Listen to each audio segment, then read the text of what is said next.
Estimados morazanistas, es un placer estar aquí presente con todos ustedes. Bienvenidos a la segunda sesión del primer módulo titulado El contexto social y político en que nació José Francisco Morazán Quesada. En esta ocasión tendremos la participación y un placer para todos nosotros la presencia del doctor Jorge Alberto Amaya. Doctor, bienvenido.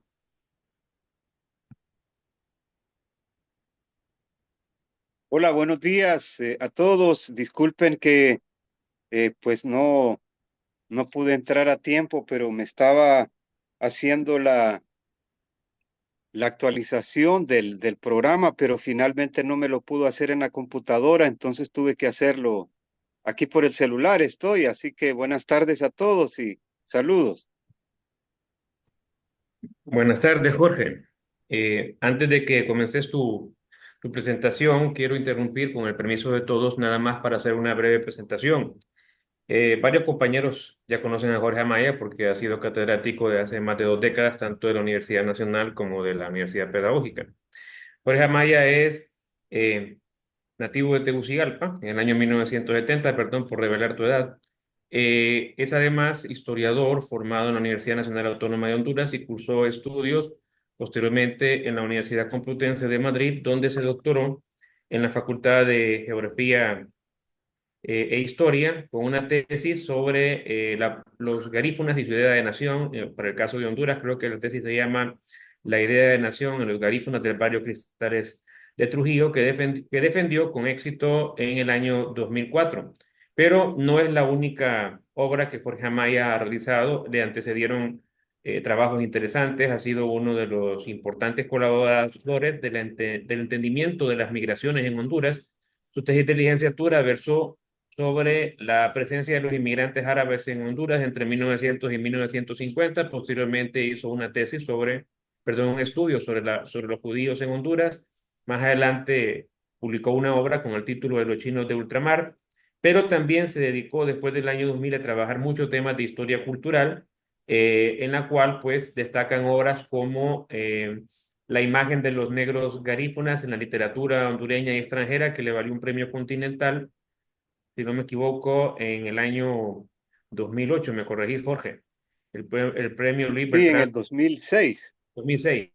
El premio Luis Bertrand Prieto, si no me equivoco, que le fue dado por la alcaldía de Caracas y la universidad de esa ciudad. Y también ha publicado otros estudios, como por ejemplo El que esté libre de pecado, o una historia de la prostitución en Honduras en el régimen liberal, de Marco Aurelio Soto hasta Tiburcio Carías Andino. Bueno, ha publicado infinidad de ensayos para revistas, en congresos. Ha sido también docente, miembro del Instituto de Investigaciones de la Universidad Pedagógica, en el caso de la Universidad Nacional, coordinador de la maestría en Historia Social y Cultural, y actualmente se desempeña, abreviando porque el currículum de Jorge Amaya es muy extenso, es actualmente presidente ejecutivo del Instituto de la Memoria, que tiene como fin el rescate de la memoria histórica en Honduras, junto a otras instituciones importantes que velan por estas elementos que tienen que ver con la identidad y con la memoria hondureña, junto a colegas del Instituto de Antropología e Historia, del Ministerio de Cultura, las Artes y los Patrimonios de los Pueblos de Honduras y otras entidades análogas. Sin más, bienvenido Jorge y gracias por acompañarnos en esta segunda entrega del primer módulo del diplomado. Adelante. Gracias, Guillermo. Buenas tardes a todos y todas. Estoy contento de poder compartir esta experiencia morazanista que hemos venido desarrollando desde hace varios años con muchos de ustedes. Yo estoy seguro que en este grupo hay bastantes colegas docentes y maestras con las cuales hemos compartido espacios en este tema de la cátedra morazánica desde el 2022. Y bueno, contentos pues de poderles compartir algunas facetas que les van a servir les van a servir a ustedes en la formación de contenidos para cuando vayan a replicar estos temas a las aulas con nuestros estudiantes, con nuestros niños y niñas. Así que pues bienvenidos a todos y todas y bueno, de acuerdo al programa que hizo el equipo técnico en este diplomado morazánico, me solicitaron que pudiera compartirles algunos de los temas que hemos estado investigando en estos últimos años, sobre todo en este presente año 2023, con respecto a la figura del general Francisco Morazán. Y es, bueno, en primer lugar, ubicar un poco el contexto en el que nace y se forma Francisco Morazán, el contexto histórico. Y dos, poderles hablar de cómo las ideas de ese contexto histórico influyeron en el accionar político de Morazán una vez que llegó a ser pues presidente de la República Federal entre 1830 y 1839, especialmente en dos ámbitos que tienen que ver con el trabajo que desempeñamos nosotros, que es en el aula, el trabajo de la enseñanza, el trabajo de la educación. Y es entonces cómo Morazán se influyó de esas ideas, de su contexto histórico en el marco de la Ilustración francesa, para después fomentar en Honduras y Centroamérica dos ámbitos importantes de nuestro trabajo, que es la cultura libresca, es decir, el fomento de la lectura, y dos, qué acciones tuvo en la educación y especialmente cuál es el legado, la herencia que Morazán nos dejó en este sentido. Así que, pues los compañeros nos van a ir pasando las diapositivas, espero que las puedan ver bien. Yo la compartí también al equipo técnico para que se las puedan llegar, así como las dos lecturas que escribí sobre este tema. Una es específicamente sobre cuál fue el papel de Morazán en el fomento de la lectura y dos, cuáles fueron las acciones de Morazán en educación. Bueno, en primer lugar les muestro aquí este dibujo, esta caricatura que hicieron los compañeros de la Secretaría de Educación, de la Dirección de Historia y Patrimonio de la Secretaría de Educación, que realza, ¿no?, la importancia, la relevancia de la cátedra morazánica. Está Morazán rodeado de niños y con una sonrisa radiante, así que tanto a los niños y así como a ustedes también, queridos docentes, les damos la bienvenida a la cátedra morazánica, ¿verdad? Si pasamos, compañeros, Bueno, y en esta charla voy a tocarles entonces tres eh, premisas importantes. La primera es que vamos a ubicar, ¿verdad?, el contexto histórico en el que nace y se forma de alguna manera autodidactamente el general Morazán, porque el general Morazán no acudió ni no terminó la escuela formal y tampoco acudió a la universidad, pero tuvo instrucción de manera autodidacta, ¿verdad?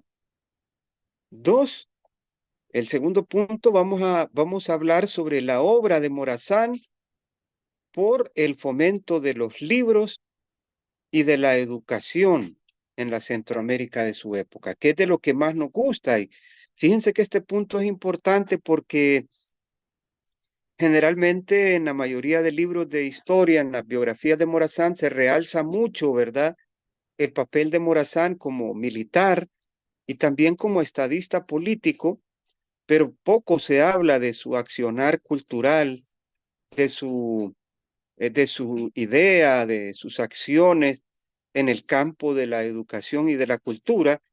Y creo que entonces va a ser importante que cuando ustedes vayan a hablarle a los niños, no solo le hablemos del Morazán héroe, ¿no?, que ganaba batallas a cualquier rival, sino también que era un hombre visionario que pensaba que la cultura y la educación eran también las vías para el progreso. Y vamos a cerrar la última parte, ¿verdad?, hablando sobre el legado cívico de Morazán, ¿verdad? ¿Qué le debemos los hondureños y los centroamericanos del 2024 a la figura del general Francisco Morazán? Vamos a la siguiente. Bueno, el contexto de la Ilustración, ¿verdad? Y de las reformas borbónicas. Ese es el primer punto que vamos a hablar, que es importante que ustedes lo comprendan para entender en qué momento histórico se formó Morazán, ¿verdad? Vamos a la siguiente. Bueno, y partimos de esa pregunta, ¿verdad? ¿Cuál fue el contexto histórico y los condicionantes que influenciaron el accionar político, cívico, social y cultural de Francisco Morazán en su carrera política, ¿verdad? Vamos a la siguiente. Vamos. Bueno, hay que entender, ¿verdad?, que Morazán nace en los años en que está en boga las ideas de la Ilustración francesa y también de la Revolución Francesa, que fue como la praxis de esas ideas de la Ilustración.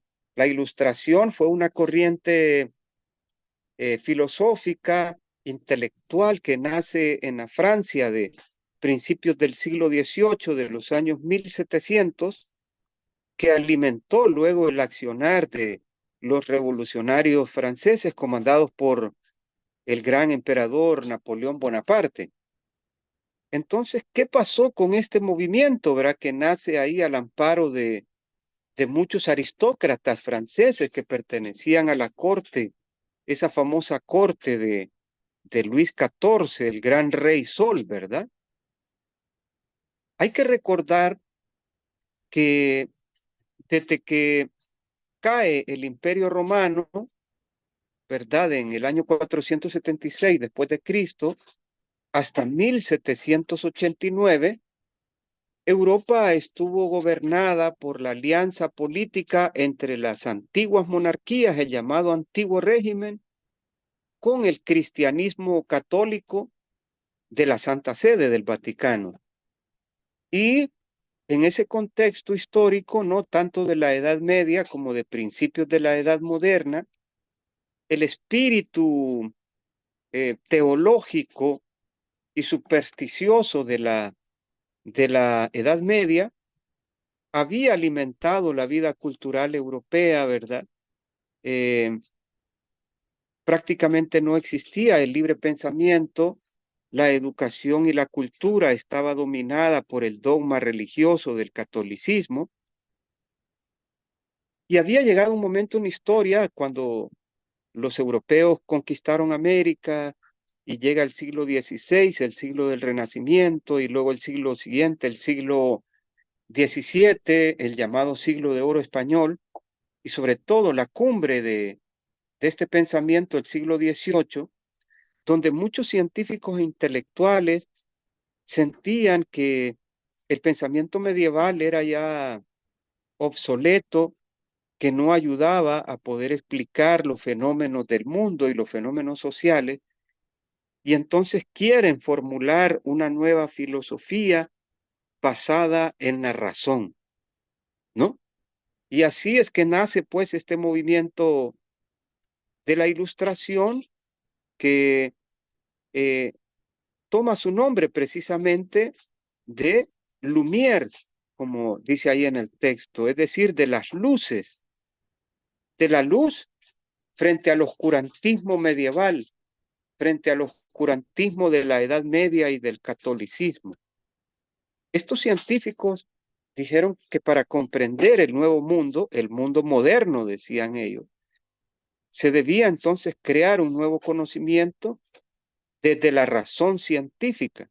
¿Para qué? Para crear la ciencia. Por eso ellos mismos, ¿verdad? Voltaire, Montesquieu, Rousseau, de Allenberg, empiezan a llamarse ellos mismos como Lumières o ilustrados.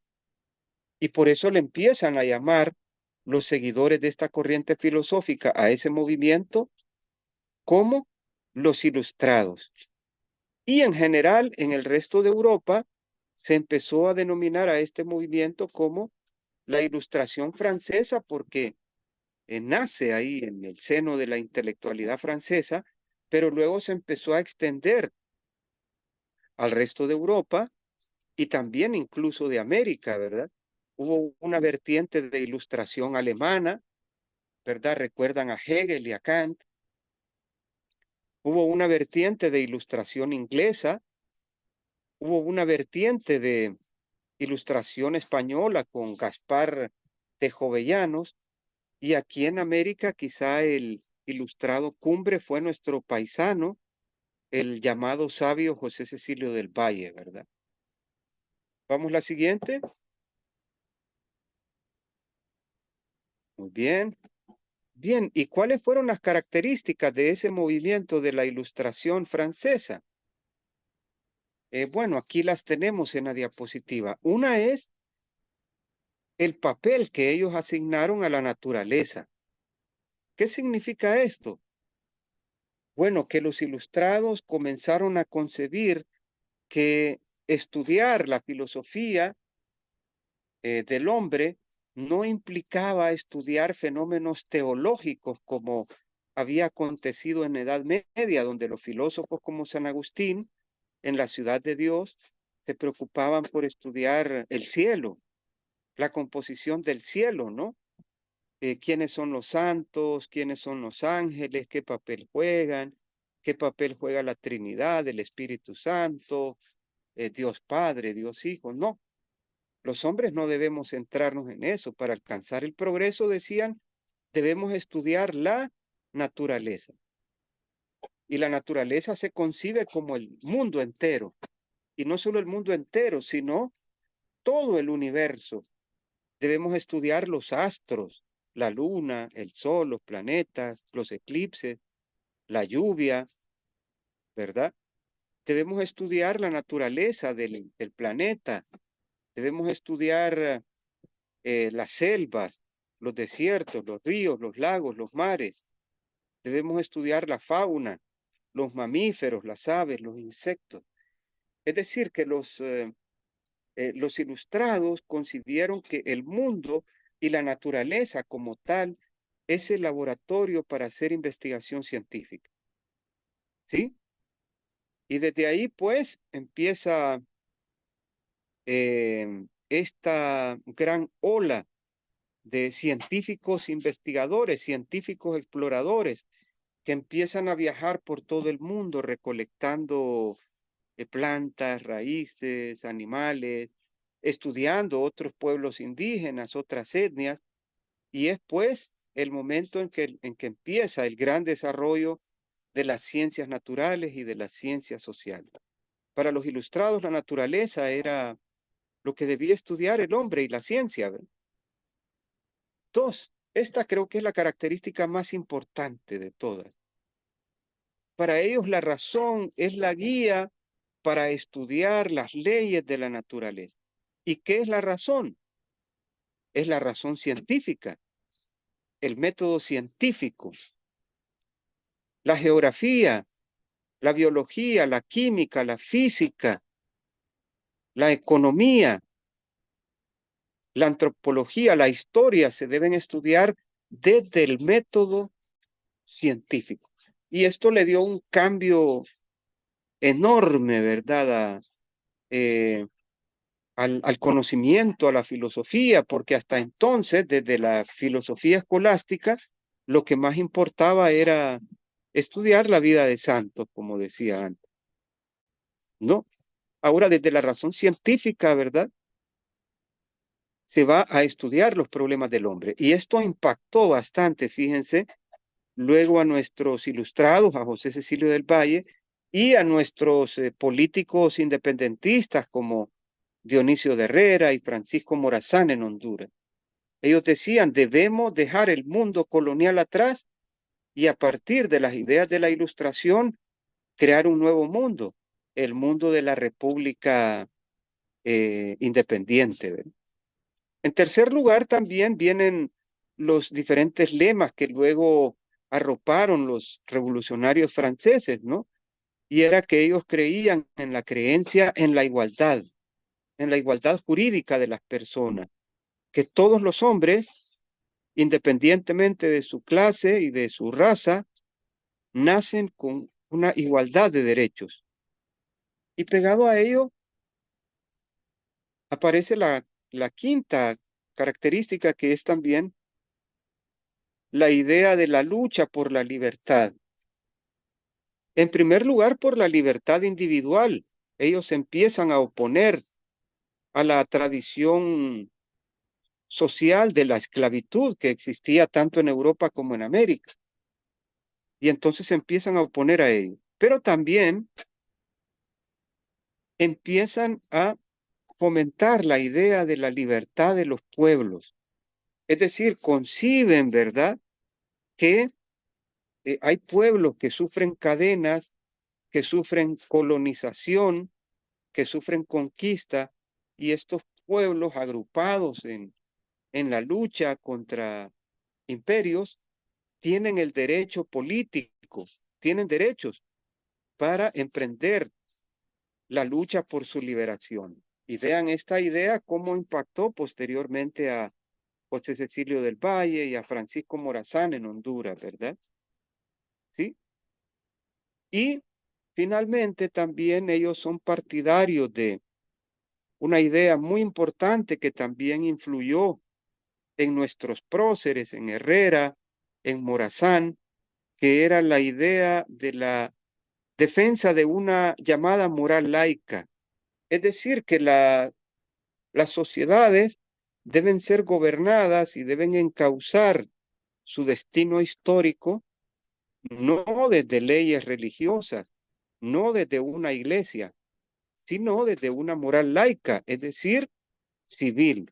El término laico hace alusión, pues, a la idea de que el gobierno debe ser civil y no regido por religiosos o por religiones.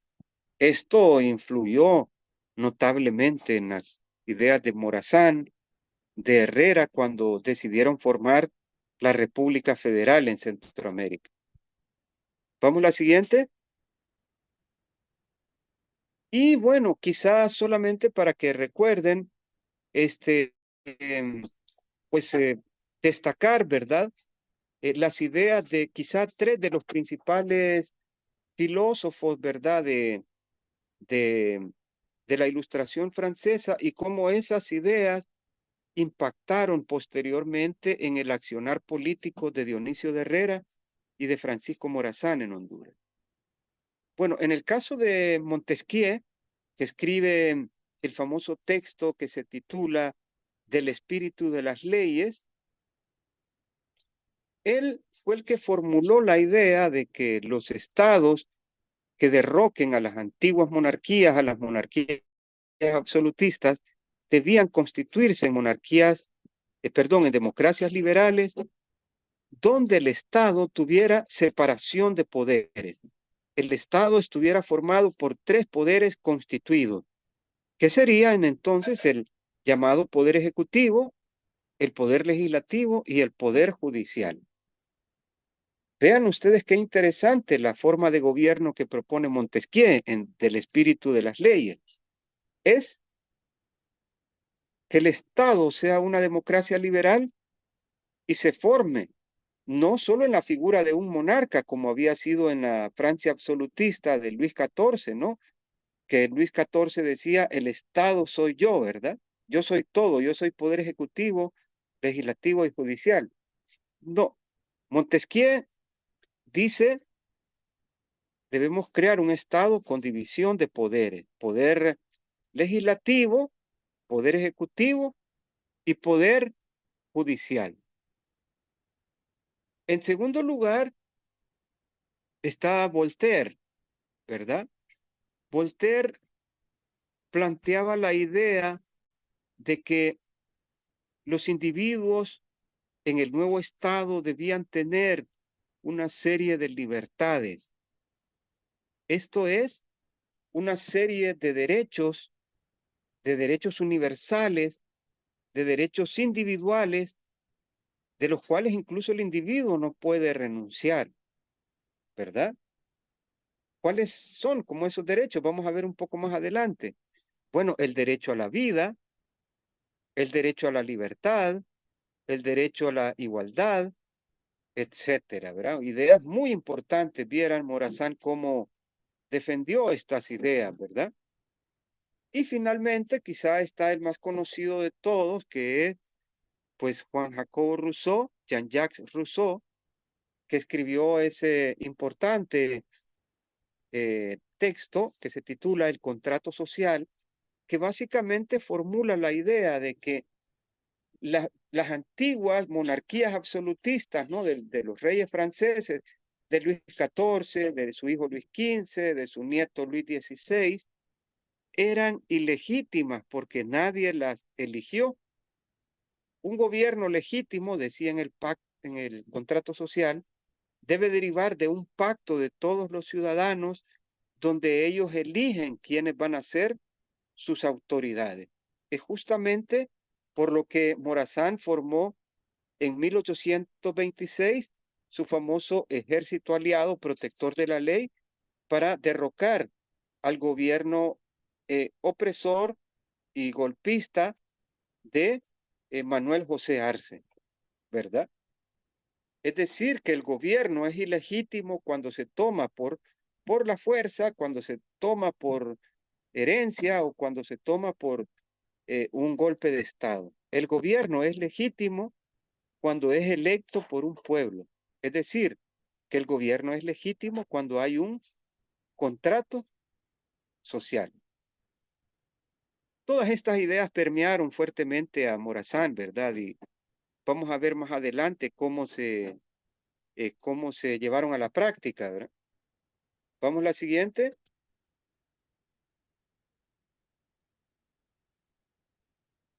Bien, y también hay que comentar que Morazán nace y se forma, ¿verdad?, en el contexto de las llamadas reformas borbónicas que emprendió la dinastía de los Borbones en España, la que se instaló en el poder desde el año 1700 con el rey Felipe II, ¿verdad?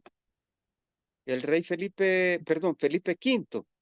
Felipe V gobernó entre 1700 y 1724 en España. Después de la llamada Guerra de Sucesión Española, cuando murió en 1700 el último rey de los Habsburgo en España, el rey Carlos II el hechizado, que pues no tuvo hijos y no dejó una sucesión dinástica, ¿verdad?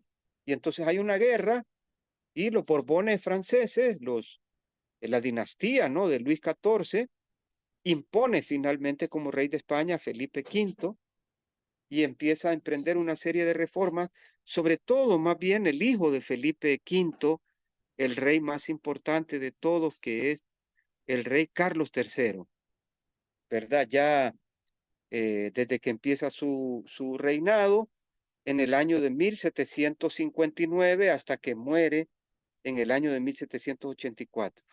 Ellos emprendieron una serie de reformas porque América, pues ya tenían los españoles de gobernarla más de 200 años y América empezaba a tener una serie de problemas administrativos, había corrupción, había ataques de piratas ingleses y franceses, y pues se perdían muchos ingresos y muchos tributos para la corona española de los Borbones, y entonces estos reyes, Felipe V y Carlos III, dijeron, tenemos que hacer una reforma política para que América nos siga nutriendo de riquezas y de tributos. Y por eso, pues, emprendieron este plan que se conoce con el término de reformas borbónicas, que fíjense que tomó muchas ideas de la Ilustración francesa. Por eso algunos historiadores a estas reformas o a estas monarquías reformistas le llaman despotismos ilustrados. Así se le llamó, por ejemplo, al despotismo de Luis XIV y de Luis XV, ¿verdad? Vamos a la siguiente. Y aquí aparecen justamente los reyes, ¿verdad? Felipe V y luego su hijo Carlos III, que quizás fue el que emprendió las principales reformas en América, ¿verdad? Las principales reformas borbónicas en América, como ya vamos a ver. Pasemos la siguiente. ¿Cuáles fueron los objetivos de estas reformas borbónicas en América y qué impacto tuvieron en América y sobre todo en la aristocracia criolla? ¿Qué impacto tuvieron en los criollos? Bueno, en primer lugar, como vemos aquí en la diapositiva, lo primero que querían lograr eh, los reyes borbónicos en América era una mayor centralización política de los territorios. E hicieron una gran reforma que fue pasar de las antiguas provincias, ¿no? O gobernaciones que teníamos aquí en América en el periodo de los Habsburgo, al llamado régimen de intendencias. Empezaron a mandar a los virreinatos, a Nueva España, al virreinato del Perú, a la Capitanía General de Guatemala, a virreyes, a capitanes generales y a intendentes, pero que fueran hombres instruidos y también, sobre todo, militares. Como que aquí en Honduras el señor ¿cómo se llama? Romeo Vázquez Velázquez, tomara el poder por su cuenta y dijera voy a gobernar como una dictadura militar. Es decir, que lo que pretendían los españoles, los reyes borbónicos, era volverle a hacer ver a los criollos y a los indígenas que quien mandaba, ¿verdad? Era el rey. Y el rey por eso mandaba militares, ¿verdad? En segundo lugar, también otra medida de las reformas borbónicas era fortalecer el área militar de América, sobre todo para la defensa contra los corsarios y piratas ingleses y franceses. De modo que emprendieron una serie de obras de infraestructura, de fortalezas militares en Cartagena de Indias, en Colombia, en Veracruz, en México, y aquí en Honduras, para que nos ubiquemos en el periodo, hicieron esa gran fortaleza de Omoa, ¿verdad? En la bahía de Honduras. Esa gran fortaleza que es justamente la fortaleza militar más grande de toda Centroamérica y es una de las fortalezas más grandes. Es decir, la idea era persuadir a los ingleses que no se vinieran a meter aquí a las Indias, como ellos la llamaban, los españoles, América, porque había una gran defensa militar que se encargaría de escarmentarlos con los cañones de la milicia española, ¿verdad? Y ya se imaginan construir esa obra millonaria, ¿no? Sería como las cárceles que se están construyendo en Centroamérica en las últimas décadas, que valen millones, ¿verdad? Y que no ajustan para meter a tanto pícaro, ¿verdad? En tercer lugar, ¿verdad? Otro aspecto importante de las reformas borbónicas era poner fin a los actos de corrupción de los funcionarios peninsulares aquí en América, los alcaldes mayores, los gobernadores. Había muchísima corrupción, eso ya para nosotros es bastante familiar aquí en Honduras, ¿verdad? Pero ¿cómo hacían corrupción los funcionarios? ¿Cómo le robaban recursos al rey? Bueno, no reportaban todos los tributos que pagaban los indígenas. Se quedaban ahí con una merusa, ¿verdad? Con una mordida. También al rey los mineros tenían que pagarle el llamado quinto real de, de todo el oro y la plata que extrajeran de las minas de América, pero no entregaban todo el quinto real, siempre se quedaban ahí con un apartado, ¿verdad? Y también a veces los funcionarios, los corregidores, los recaudadores de impuestos peninsulares, hacían actos de corrupción mediante la actividad del contrabando con los ingleses. A pesar que España e Inglaterra eran enemigos a muerte, pero había algunos periodos, ¿verdad?, en que decían, miren, contrabandeemos algo, ¿verdad?, para que se venda más barato y así no pagamos los impuestos al rey. Entonces, por ejemplo, los ingleses traían productos como armas, por ejemplo, ¿no? Arcabuces o espadas o utensilios domésticos, porcelanas o los telares, ¿verdad? Los textiles ingleses. Y los españoles a cambio les daban de contrabando plata sobre todo, o también granos básicos, o también madera, ¿verdad? Había muchísima corrupción y por eso los reyes borbónicos empezaron a mandar nuevos funcionarios para despedir y para enjuiciar a los corruptos y llevar pues, funcionarios españoles más leales. Por tanto, empezó a venir mucha migración española, ¿verdad? Mucha migración española, nuevos españoles que empezaban a rivalizar con los criollos, como la familia de Morazán o la familia de Herrera o de Valle, que eran criollos. ¿Verdad?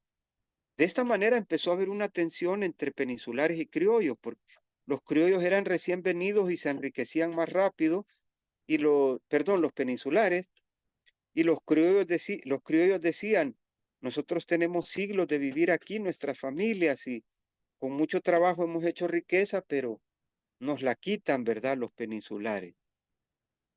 Y en quinto lugar, ¿verdad? Quizá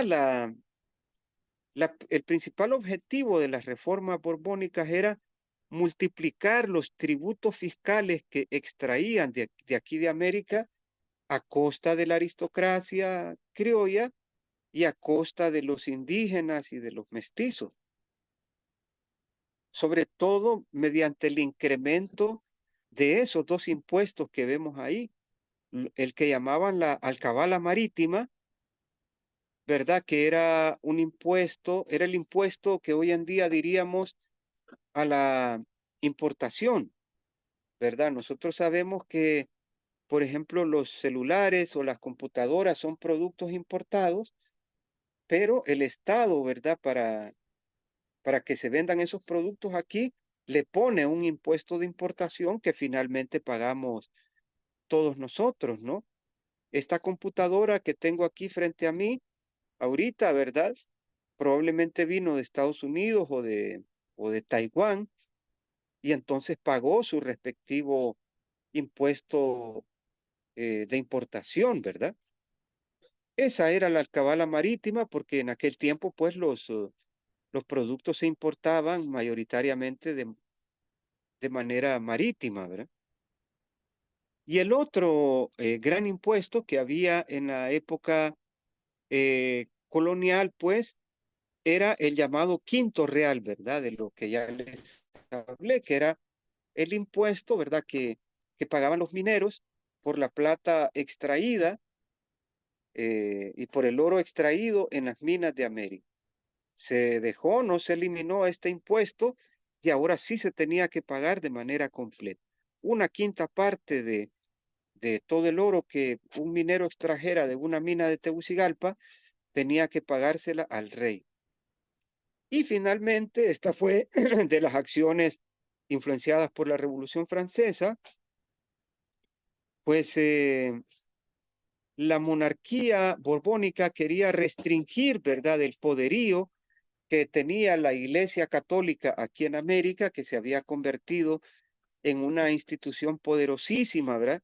Solamente tenemos que ver las grandes catedrales que hicieron en América, la de México, la de Lima, aquí en Honduras la Catedral de Comayagua, que es un coloso, ¿verdad?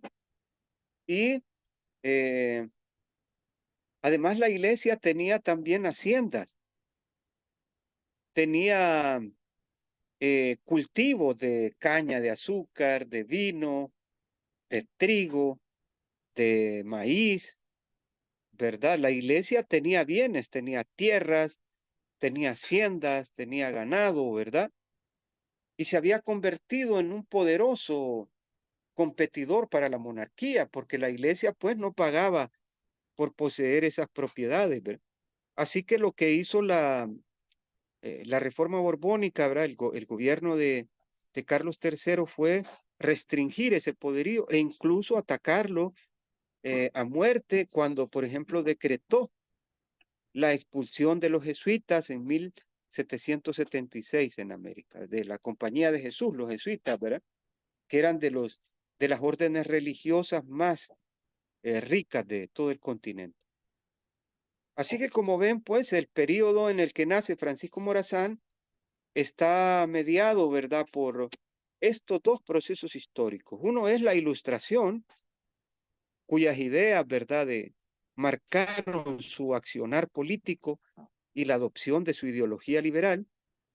Y otro, ¿verdad?, el contexto en el que se empiezan a dar cambios con las reformas borbónicas en América, que sobre todo, como ven en términos generales, afectaba a los intereses económicos y sociales de la aristocracia criolla, de la cual Dionisio de Herrera y Francisco Morazán formaban parte. Por eso es que, como las reformas borbónicas atacan los intereses de los criollos, entonces por eso en parte, ¿verdad? Es que los criollos hicieron la independencia contra la monarquía española. Vamos a la siguiente. Bueno, así vamos entrando ya en lo que nos importa, ¿no? ¿Qué es este contexto? Eso es lo que nos preguntamos, ¿verdad? ¿Qué labor jugó Morazán en el fomento de la ilustración, de las ideas de la ilustración, ¿verdad? Y también en el fomento de los libros y la lectura, y también en el fomento de la educación. ¿De acuerdo? Vamos a la siguiente. Bueno, aquí tenemos este famoso grabado, ¿verdad? Fotograbado del general Francisco Morazán, que pertenece a la Casa Presidencial, que me han informado que, como ven, estaba ahí roto y lo están restaurando actualmente en México, ¿verdad? Ojalá que quede bonito, ¿verdad? Morazán nace pues en Tegucigalpa el 3 de octubre de 1792. En el momento que están en auge, ¿verdad? Tanto las ideas de la Ilustración francesa como de las reformas borbónicas.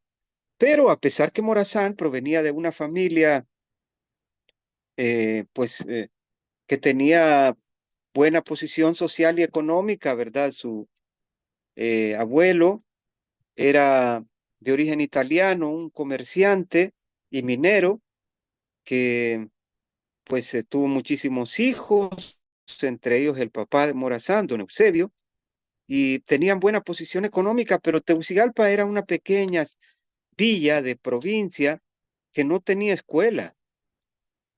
Hacemos la siguiente.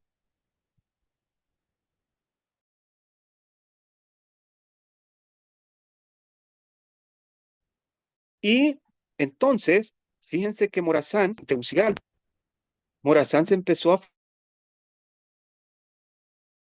formar de manera autodidacta, primero ahí en su casa. Su tío paterno, que se llamaba Miguel Morazán, sí había estudiado en la Universidad de San Carlos de Guatemala, se había graduado como abogado, y pues le empezó a enseñar de niño, ¿verdad? Cuando tenía unos 7, 8 años, le empezó a enseñar a leer y escribir, ¿verdad? Y un poquito más tarde, cuando Morazán tiene ya 12 años, que ya debería estar en sexto grado, ¿verdad? En escuela, pues al no haber escuela, fíjense que la orden de los franciscanos, de la orden de San Francisco, en la iglesia San Francisco del centro de Tegucigalpa, el fraile Murga y Gabrielín formaron una pequeña escuela religiosa para enseñar a los niños, ¿verdad?, a leer y escribir, más o menos como vemos en esta fotografía del llamado Colegio Eclesiástico de Tegucigalpa en 1875, que vemos a un cura ahí en medio de la foto y luego a otros muchachitos, unos adolescentes, ¿verdad?, que están discutiendo alguna lección, algún tema con él. Más o menos así, pues, se hizo esa escuela, ni siquiera era escuela de primeras letras, sino que era una escuela que nada más enseñaba a leer, a escribir y los rudimentos de la aritmética. Pero bueno, con lo que le había enseñado el tío, don Miguel, y con esto que empezó a estudiar ahí en la escuela de los franciscanos, Morazán pues fue nutriendo su, vamos a decir, su formación educativa y escolar, ¿verdad? Vamos a la siguiente. Y justamente aquí aparece la fotografía de la iglesia San Francisco, ¿verdad? Ahí frente al Parque Valle de Tegucigalpa, como vemos aquí está abandonada esta foto que es la más antigua que existe de la iglesia de San Francisco, ¿verdad? Iglesia y convento de San Francisco, donde ahora es el Museo de Historia Militar. Ahí, miren, empezó Francisco Morazán y fíjense que la pandilla de sus amiguitos que luego le acompañaron en su carrera política fueron sus compañeritos en esa escuela. Tanto don Diego Vigil, ¿verdad? Que le acompañó hasta su muerte en Costa Rica, como don José Antonio, el luego coronel José Antonio Márquez, ¿verdad? Vamos a la siguiente. Aquí está otra foto de la iglesia, una foto antigua. Ahí se ve la estatua de Valle, por eso le dicen Parque Valle, ¿verdad? Vamos a la siguiente. Y bueno, fíjense que la escuelita de los franciscanos cerró pronto, ¿verdad? Porque, pues imagínense, para formar a niños se ocupan recursos, se ocupa pagarle a un profesor, se ocupa comprar libros, materiales. Y la escuelita solo duró como un año. Así que Morazán regresó a su escuela y siguió, perdón, a su casa y siguió estudiando, formándose de manera autodidacta. Y bueno, llega adolescente como alrededor de 1810 en la Tegucigalpa de este tiempo, y por influencia de su tío Miguel y de su padre don Eusebio, fíjense que lo hacen entrar a, a formarse en el área jurídica en un bufete que vemos aquí la fotografía, que para ubicarles es donde queda actualmente el edificio del antiguo Banco Central de Honduras, la llamada Cuesta del Río, que baja desde el Congreso Nacional. Ahí si vamos, si bajamos a la izquierda, ¿verdad? Si nos vamos a la izquierda, si bajamos toda esa cuestecita, vamos a dar justamente al Puente Mayol, ¿verdad? De Tegucigalpa. Esta casa ya no existía, esa fue de las últimas fotos que se tomaron. Ahí se construyó precisamente en el antiguo Banco Central de Honduras, la, justamente la pared lateral que mira frente al Congreso Nacional. Pues en esa casita, ¿verdad? Que perteneció al abogado León Vázquez, que tenía su llamada escribanía, así le llamaban en ese tiempo, en la época colonial, a lo que hoy en día nosotros llamamos con el término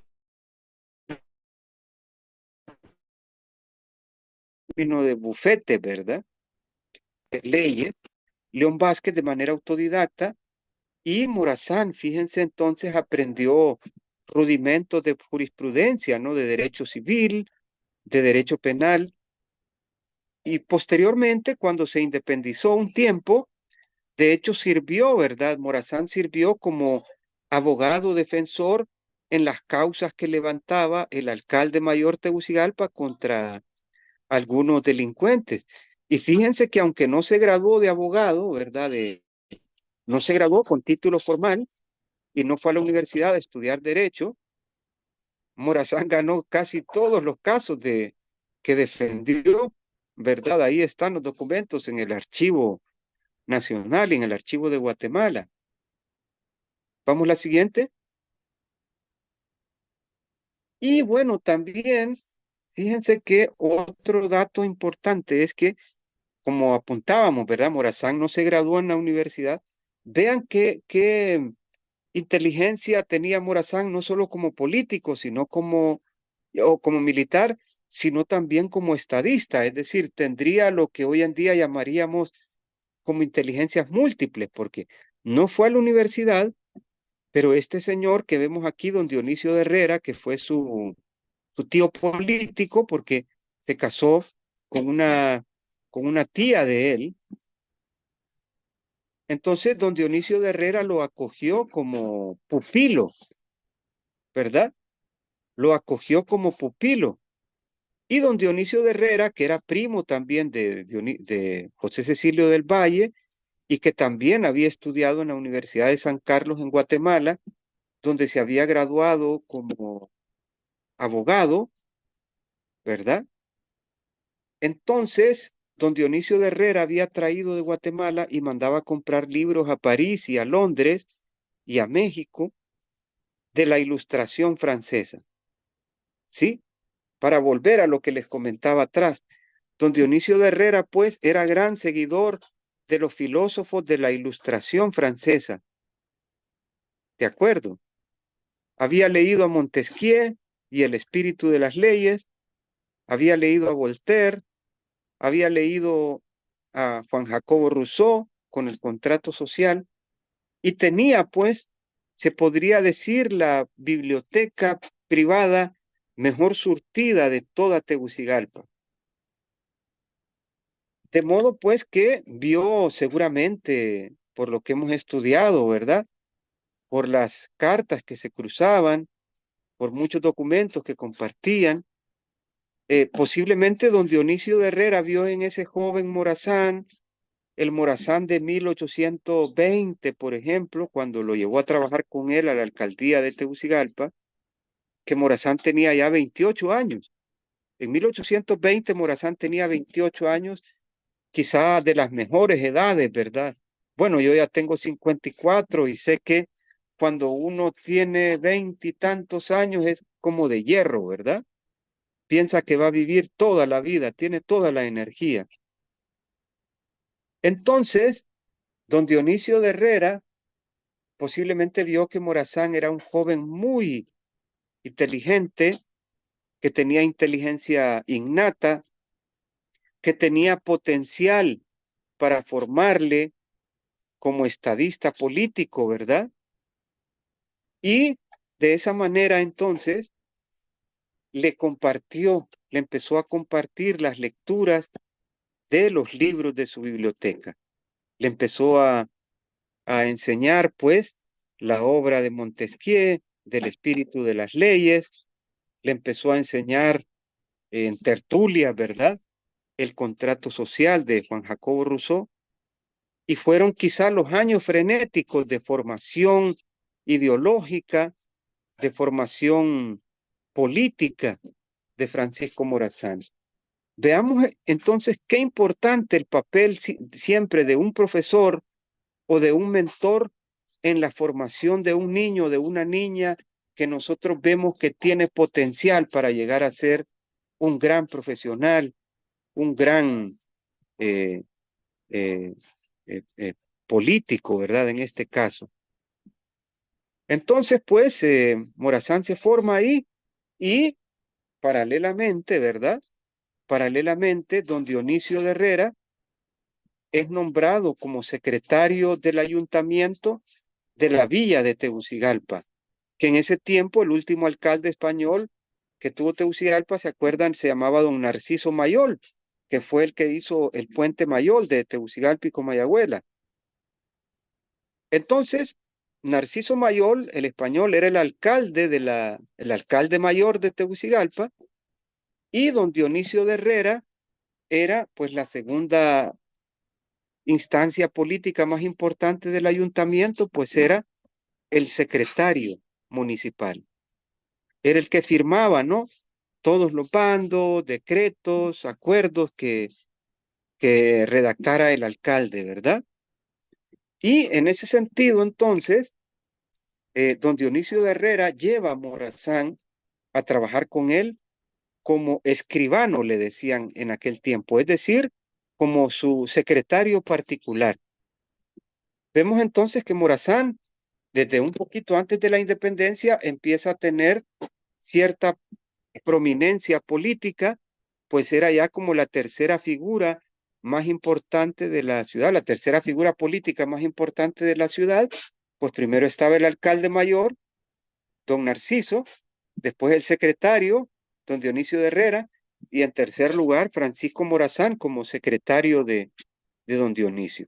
Y estando ahí, pues ya ellos en el ejercicio del poder político de la villa, empezaron a instigar las ideas de la Ilustración francesa para que el pueblo de Tegucigalpa declarara su independencia del gobierno español.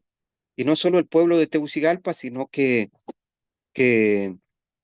de toda la gobernación o provincia de Honduras. Por eso fíjense que en muchos debates que a veces tenemos con colegas en estos procesos de formación que me dicen,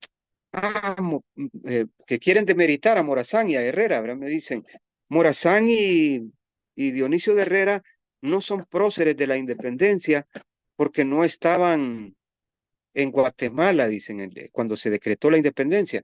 Bueno, no estaban en Guatemala, efectivamente, cuando se firmó el acta y tampoco la firmaron, pero ellos aquí, en el caso de la gobernación y provincia de Honduras, sí accionaron políticamente para que Tegucigalpa y toda la provincia de Honduras lucharan por la independencia de nuestro territorio. Así que, en mi caso particular, yo sí considero que Dionisio de Herrera y Francisco Morazán son nuestros principales, no solo es que son próceres de la independencia de Honduras, sino que son nuestros dos principales próceres, ¿verdad?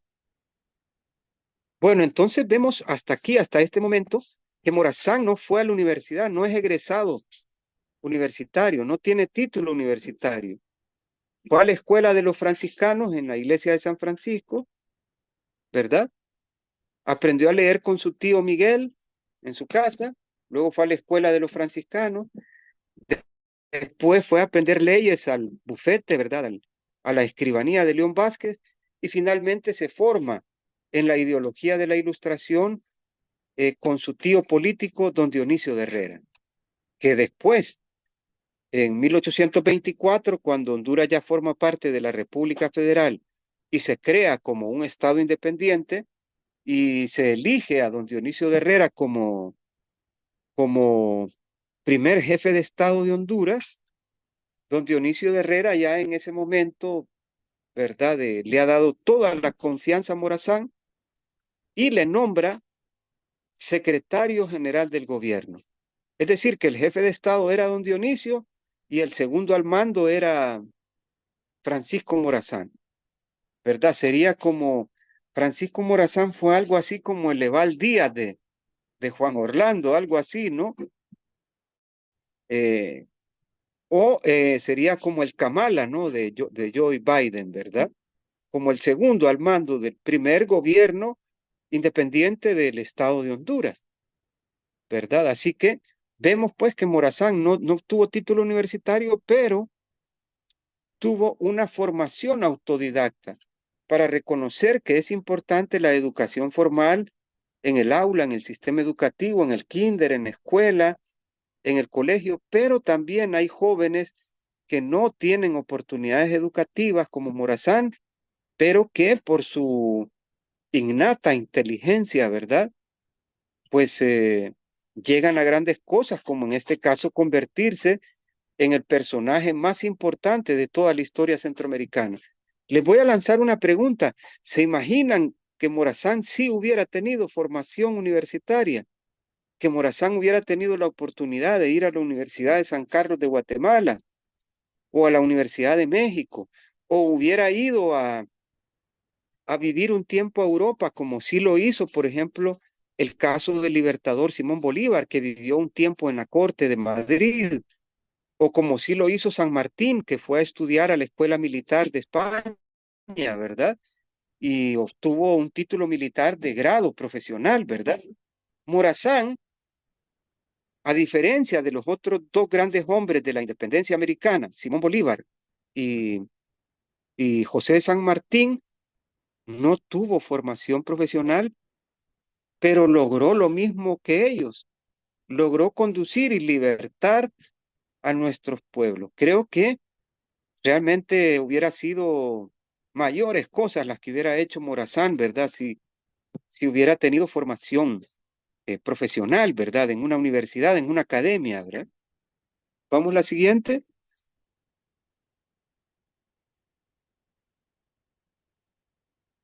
Bueno, y aquí quería llegar. Morazán tiene una formación autodidacta, ¿verdad? Morazán tiene una formación autodidacta, hemos visto hasta acá, pero una vez que se convierte primero en jefe de Estado de Honduras, ¿verdad? Porque Morazán está en guerra civil contra Manuel José Arce entre 1826 y 1829, cuando entra triunfal, ¿verdad? Un 11 de abril de 1829 a Guatemala y derrota a Arce, y Arce sale huyendo para México. Entonces Morazán logra que se reúna de nuevo la asamblea en Guatemala para que elija nuevas autoridades, y entre tanto él se viene a Honduras, ¿verdad? Y la asamblea de Honduras lo nombra provisionalmente jefe de Estado de Honduras, ¿verdad? Lo nombra jefe de Estado de Honduras. Y poco después, unos meses después, a finales de 1830, Morazán es electo como presidente de la República Federal de Centroamérica, y entonces es así cuando él marcha de nuevo a Guatemala, ya para asumir la presidencia de toda la República Federal de Centroamérica. Pero cuando era jefe de Estado aquí, primeramente, en Honduras, Morazán dice, si leía a Voltaire, si leía a Montesquieu, si leía a Rousseau, tengo que poner en práctica las ideas de la Ilustración francesa aquí en materia de cultura y en materia de educación. ¿De acuerdo? Y fíjense que una de las primeras acciones que hace Morazán es justamente esto, que él introduce la primera imprenta a Honduras, aquí a Tegucigalpa, en el año de 1829. Vamos atrás, perdón, ya voy a pasar a la siguiente. ¿Sí? Esta sí. Eh, Introduce esta, ¿no? Que una parte está ahí actualmente en la Casa Morazán, que han visitado muchos de ustedes con los niños y niñas, ¿verdad? Bueno, ¿qué simboliza esto? ¿Qué significa traer la imprenta? Lo que les decía al principio de la filosofía de la Ilustración. Las luces. ¿Cómo se enseñan las luces? Con la ciencia, enseñando en la escuela, en el colegio, en la universidad, química, física, historia, geografía, biología. Y entonces Morazán dice, ¿qué nos dejaron los españoles? Nada. Nunca trajeron una imprenta. Nunca se publicaron libros en Honduras. Los libros que se leían tenían que importarse. Morazán hace este cambio notable, y podemos decir que desde aquí empieza, por tanto, la vida literaria, la vida periodística, ¿verdad? De Honduras. La vida literaria, lo que escriben hoy nuestros poetas, nuestros historiadores, nuestros novelistas, ¿verdad? Nuestros periodistas. Y fíjense que lo primero que se publica en Honduras en 1829 es justamente una proclama del general Morazán. Y luego aquí vemos en esta otra imagen, desde el 25 de mayo de 1830 se publica el primer texto, así vamos a decir, escrito, que es la Gaceta del Gobierno, que todavía existe. La Gaceta que publica el gobierno. Por eso, el 25 de mayo de cada año en Honduras es el Día del Periodista, ¿verdad? Porque se publica en esa fecha el primer texto, pues, en Honduras, que es el diario oficial, la Gaceta, el diario oficial del gobierno. Aquí empieza, pues, nuestra vida literaria, nuestra vida cultural, ¿verdad? Hay mucha gente que dice, Morazán no salió de la universidad. No salió de la universidad, pero sí quería fomentar los libros y la lectura y una cultura libresca y cultural en el país con este periódico y luego con libros, ¿verdad? Vamos adelante. La primera Gaceta se publicó, decíamos, en 1830, ¿verdad? El 25 de mayo de 1830. Ese es el primer texto que se publicó en Honduras. Y luego, fíjense que poco después, como decía antes, en Honduras, como no había imprenta, no se podían publicar libros. poco después, en la misma imprenta que trajo Morazán, esa imprenta se trasladó de Tegucigalpa a la antigua capital de Comayagua, y ahí en Comayagua, vean, en 1836 se publicó el primer libro editado en Honduras, que es justamente este libro que ven en la portada aquí. Miren que yo logré sacar una copia fotostática de él, está en la Biblioteca Nacional. El libro original está en la Biblioteca del Congreso de Washington, que lo publicó un sacerdote italiano que se llamaba Don Domingo Dárdano, que vean que se titula justamente Primeros rudimentos de aritmética. Vean qué interesante, chicos. Lo primero que se publica, el primer libro que se publica en Honduras es un libro de texto, cuando Morazán era presidente de la República Federal en 1836. Es decir, Morazán le daba importancia a la educación, aunque no pudo ir formalmente a una escuela de primeras letras. Morazán decía, ¿cómo podemos alcanzar el progreso? Con escuelas, con libros, con imprentas. Y por eso es que se publica ese primer libro, vean, un libro de texto como los que nosotros usamos con nuestros niños ahí en nuestros cursos, ¿verdad? De educación básica, de educación secundaria, ¿verdad? Se publica este. Este lo publicó, fue un italiano el que lo publicó. Pasemos la siguiente.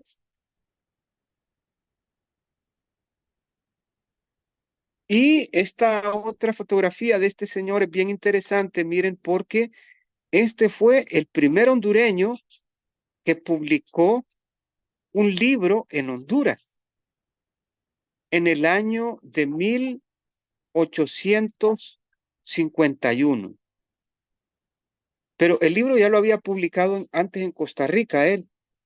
Este señor que se llamaba don Pablo Chévez, que era un abogado de aquí de Comayagua, y que había estudiado en Guatemala, ¿verdad? Y había escrito ese libro, que vean que es un libro también de texto para enseñar clases de derecho, básicamente de anatomía forense. Así se llamaba el libro, se llamaba Cartilla Forense, que era una especie de manual para enseñarle a los niños, perdón, para enseñarle a los estudiantes de nuestros cursos del Colegio Tridentino de Comayagua, para enseñarles cómo hacer exámenes forenses. Así cuando encontraban un cadáver, ¿no? Y tenían que averiguar la causa de muerte. O sea que el primer y segundo libro que se publican en Honduras, ¿verdad? Eran libros de texto, libros para que fueran utilizados en el sistema educativo. Vamos a la siguiente.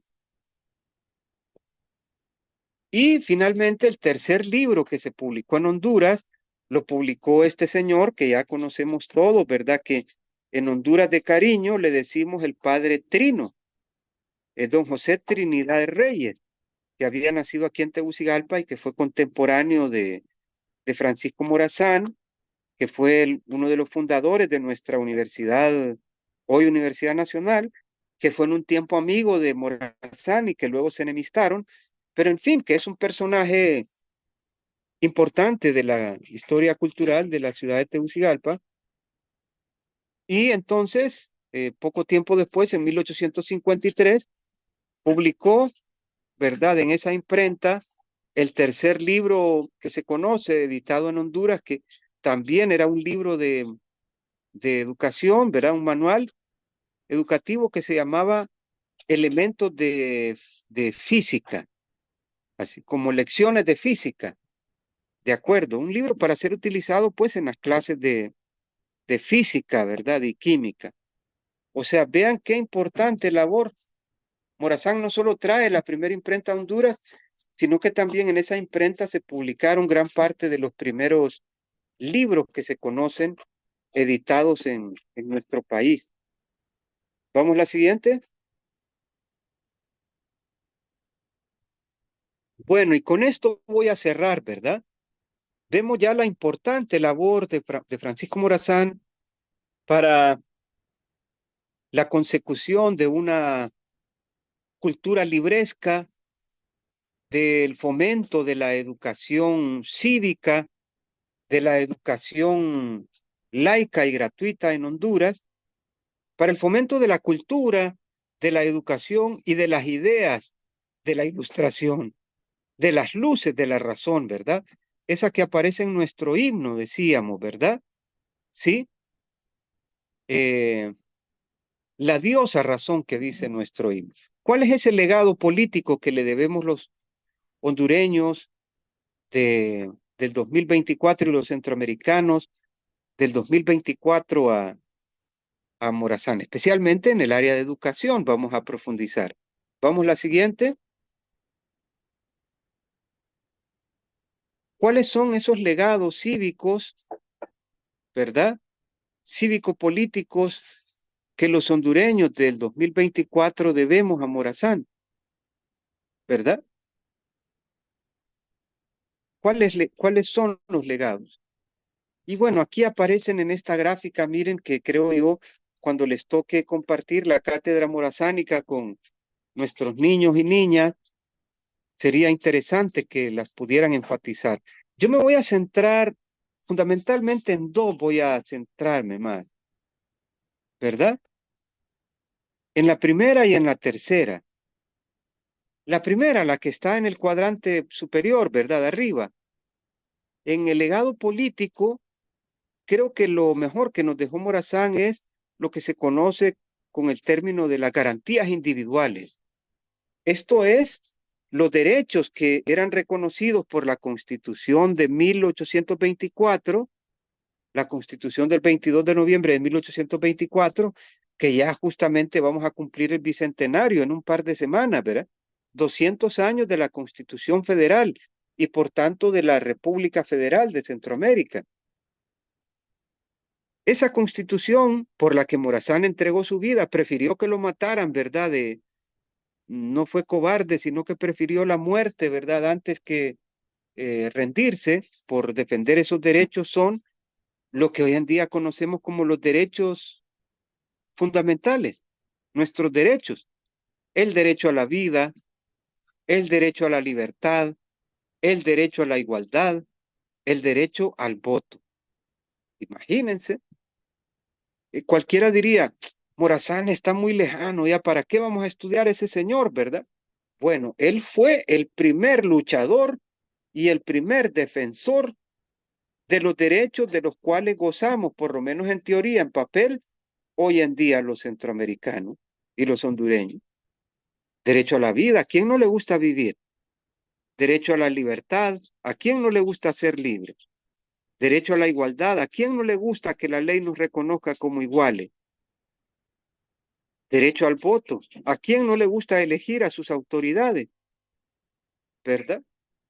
Bueno, también en segundo lugar, como ven el segundo cuadrante, hay un legado social que nos dejó Morazán,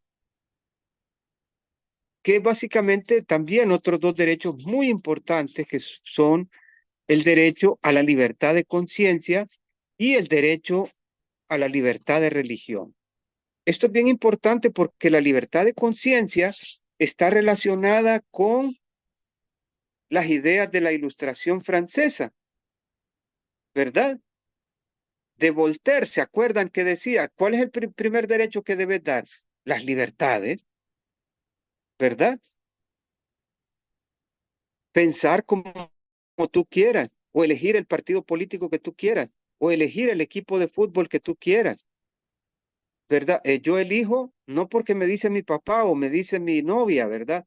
O me dice mi esposa o me dice mi profesora. Yo elijo ser Olimpia o Motagua. Elijo ser del Partido Nacional o del Partido Libre. Elijo ser del Madrid o elijo ser del Barcelona. Aunque es mejor ser del Barcelona, por supuesto, ¿verdad? Es decir, la libertad de conciencia es que tú elijas por ti mismo lo que tú quieres ser en la vida. Y el segundo es un derecho muy importante, la libertad de religión, que cada persona elija su confesión religiosa. Yo quiero ser católico o quiero ser evangélico o quiero ser testigo de Jehová o quiero ser mormón o quiero ser agnóstico o quiero ser ateo. porque yo lo elijo, no porque me dice el presidente de la República o me dice el cura de mi pueblo o me dice mi papá o mi mamá o mi esposa. ¿Verdad? Ah, te voy a aceptar, ¿verdad? ¿Querés ser mi novio? Te voy a aceptar. Está bueno, pero tenés que ir a mi iglesia, ¿verdad? No, eso no respeta tu libertad de religión. Cada persona debe elegirla y practicarla. Y el Estado lo que debe hacer es garantizar que se cumpla. Y otro de los derechos más importantes para nuestro medio, en este me quiero centrar, es que Morazán, el gobierno de la República Federal de Morazán, nos regaló lo que hoy en día cumplimos en materia de educación. Y es que el Estado formula un tipo y sistema de educación, como dice aquí, laica y gratuita y financiada por el Estado. ¿Qué quiere decir laica? ¿Se acuerdan ustedes cuando hablamos de las características de la ilustración, verdad? Decíamos que ellos querían imponer una moral laica, es decir, que no estuviera, el Estado no estuviera mediado o intervenido por ninguna religión ni ninguna iglesia. Esto es la educación laica.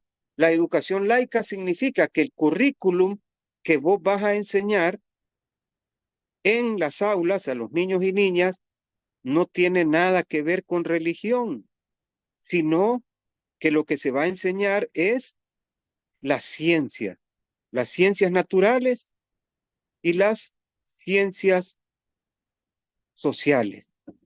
Es lo que enseñamos. ¿Se acuerdan las 4 áreas básicas que estudiamos en la escuela normal, en la universidad pedagógica, verdad?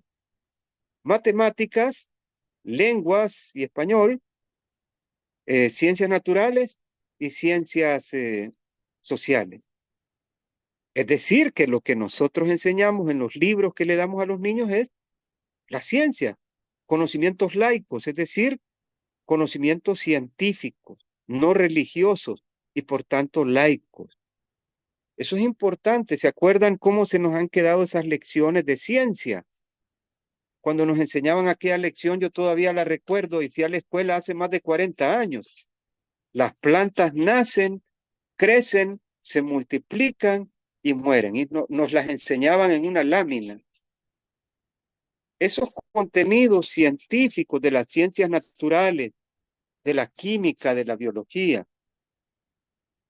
Entonces, ¿qué le debemos los hondureños del 2024 a Morazán en materia de educación? Bueno, el actual modelo. El modelo sigue siendo el mismo después de 200 años. Imagínate compartirle esto a los niños. Sí tiene conexión la figura de Francisco Morazán con los hondureños del 2024, porque lo que enseñamos es la misma idea que él tomó de los ilustrados franceses. La educación debe ser laica y científica. Y bueno, finalmente, chicos, ya para ir cerrando, en materia económica, ¿verdad? El gobierno de la República Federal de Morazán peleó porque hubiera libertad de comercio y de propiedad, que cada individuo tuviera derecho a tener sus bienes, su casa, su negocio, que todo, que el Estado te diera derecho de tener todo. Y finalmente, el legado cívico de Morazán, creemos que el más importante es el ideal de la unión, que todos seamos una sola república, Guatemala, El Salvador, Honduras, Nicaragua, Costa Rica. Las 5 patrias en una sola bandera, en un solo estandarte, sería del tamaño de España, tendría 500,000 kilómetros cuadrados. Las 5 patrias unidas tendrían más de 50 millones de personas. Seríamos el 5.º país con la 5ª economía más grande de América Latina, después de Brasil, Argentina, México y Colombia. Centroamérica tendría el mayor Producto Interno Bruto de toda América Latina. Todo el territorio de Centroamérica tendría o le correspondería más o menos como el 10% de la biodiversidad del mundo, uniendo todos los mares, todas las selvas, todos los valles, todos los ríos de Centroamérica, lo más seguro es que Centroamérica en una sola república sería un país más digno, más fuerte, más grande, y no como dijo el que fue presidente de Estados Unidos y acaba de ganar hace poco también, ¿verdad? Como dijo hace unos años de nuestros países del Triángulo Norte, que dijo que éramos unos países de M, dijo. Así nos dijo. Bueno, chicos, eso es todo lo que les quería compartir, ¿verdad? El pensamiento de Morazán. Gracias totales, por supuesto. Y voy a compartirle, ya le compartí al grupo las diapositivas para que las envíen si gusten al chat que tienen conformado y asimismo que le envíen las dos lecturas de los escritos que hice este año que básicamente profundizan un poco más en este tema que les he compartido hoy, que es uno, Morazán como fomentador del libro y de la lectura en Honduras, y dos, cuáles fueron las visiones de Francisco Morazán con respecto a la educación. Son pequeños textos que sé que si los hacen un poco más tarde, ¿verdad? Ya cuando tengan libre, cuando estén tomando su merienda, con pan, por supuesto, ¿no? Con pan catracho, pueden hacer la lectura ahí, o bien mañana, después de ver algún partido o alguna película, se lo hacen y no, creo que no se van a tardar más de media hora. Así que muchísimas gracias a todos, ¿verdad? No sé si queremos hacer algún comentario de los compañeros que nos acompañan en la organización del evento, ¿verdad? De compañero Juan Pablo, el compañero Tenorio, ¿verdad? O bueno, alguna consulta que quieran hacer y con todo gusto la comparto, ¿verdad? Muchas gracias, maestro. Vamos a iniciar una ronda de preguntas para poder.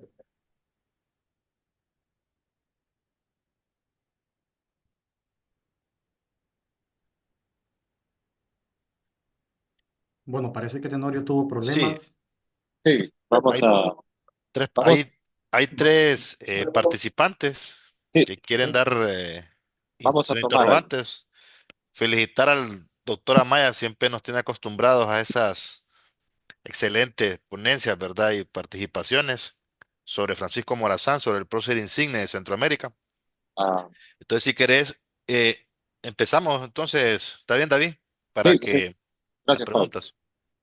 Gracias, Pablo. Bueno, ha habido un problema técnico, ya se conectará Tenorio, pero vamos a iniciar con la fase de preguntas y respuestas. Vamos a hacer cortos, vamos a coger unas 3 preguntas. Vamos a empezar con Alexander Francisco, luego viene Alan Obed, por último Luis Rodríguez Torte. Para, Eh, Buenas tardes, es un gusto, doctora Maya y compañeros. Eso, para mí es un honor estar recibiendo su ponencia, mi profesor. Mi consulta es que para mí lo que usted explicó de que le demos el sistema educativo a Francisco Morazán es que Francisco Morazán inspiró a los reformadores liberales como Ramón Rosa, que fue un gran morazanista, que ellos promovieron la creación de lo que se llama el Colegio Nacional de Segunda Enseñanza, o Instituto Central Vicente Cáceres, como el primer centro insignia de educación media, inspirado en Francisco Morazán por uno de sus personajes más ilustres, como fue Rosa, que fue un gran morazanista. Y también Francisco Morazán fue un personaje que influyó no solo en lo, seríamos potencia, por eso los ingleses hicieron hasta lo imposible por balcanizar Centroamérica. Y todavía el impacto que tuvieron los ingleses por dañar Centroamérica, todavía continúa el conflicto en Belice con Guatemala, porque los peores enemigos de Morazán que lo vieron como amenaza fueron los ingleses. No sé si estoy equivocado, doctora Maya, y es un gusto y un honor a mi profesor en la UPNFM. Muchas gracias.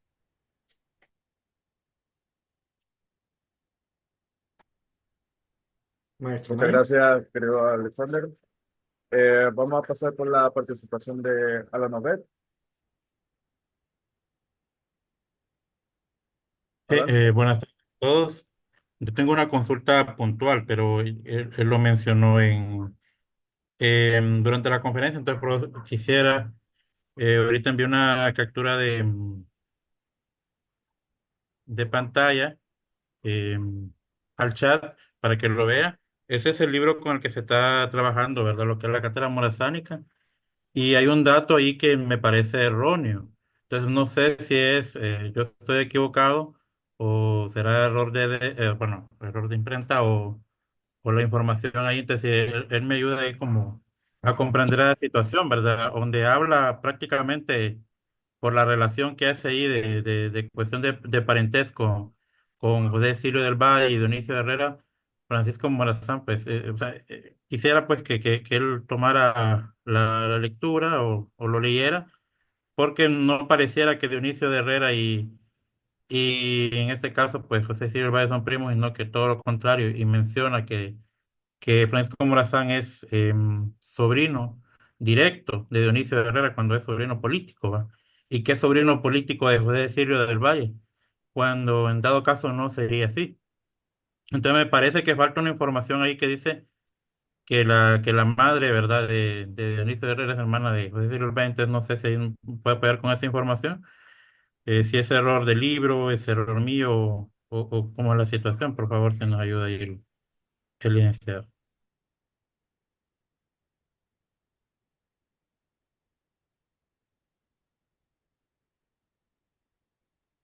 Eh, Vamos con Luis Rodríguez Torti y después procederemos con las respuestas del doctor Amaya.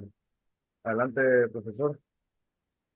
Sí, buenas tardes a todos. A ver si se escucha bien porque está lloviendo aquí y el techo es bien ruidoso.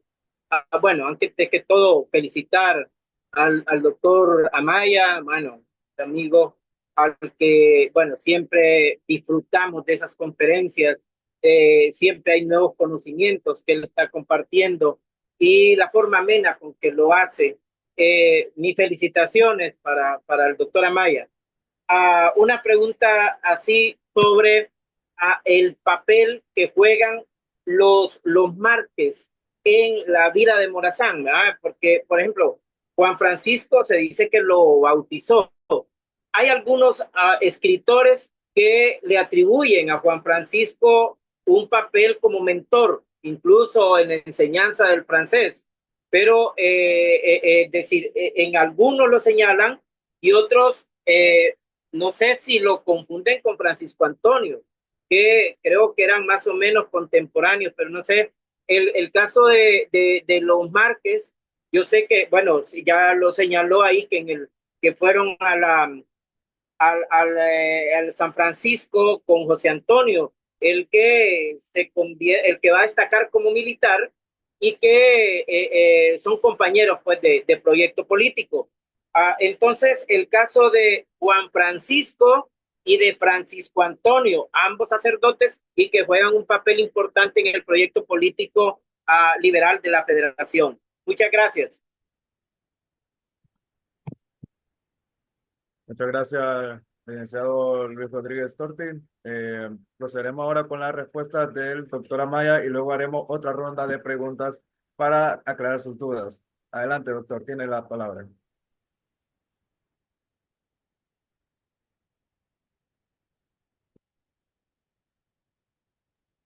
Doctor Amaya.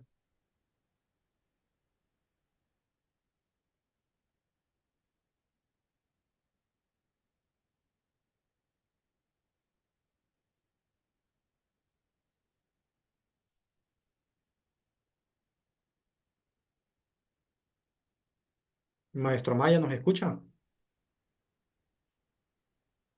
Al parecer estamos teniendo problemas con el doctor Amaya.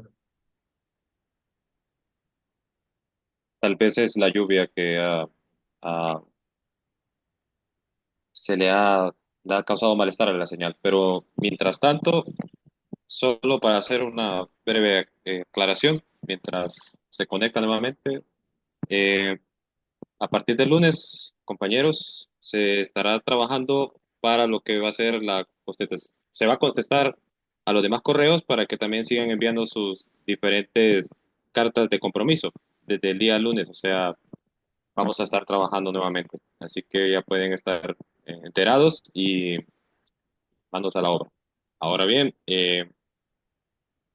por ahora creo que esas serían una parte. Ok. Maestro Maya, ¿nos escucha?